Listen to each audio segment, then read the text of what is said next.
Alam mo ba na ang isang halaman mula sa Pilipinas ang naging lihim na sandata na nakatulong sa pagkapanalo ng mga Amerikano sa World War II?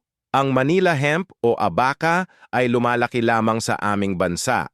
Ang fiber nito ay mas matigas at mas matibay kaysa sa kahit anong natural na materyales. Ginagamit ito sa mga lubid ng barko, parachute cords at submarine cables dahil hindi ito nasisira ng alat na tubig. Noong 1942, nang sakupin ng mga Hapon ang Pilipinas, nawala ang supply ng abaca. Halos naparalisa ang US Navy dahil walang synthetic substitute noon.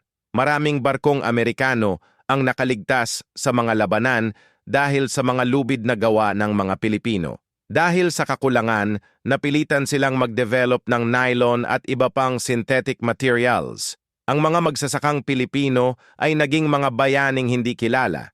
May mga nag-harvest pa rin ng abaca ng lihim habang okupado tayo ng mga Hapon.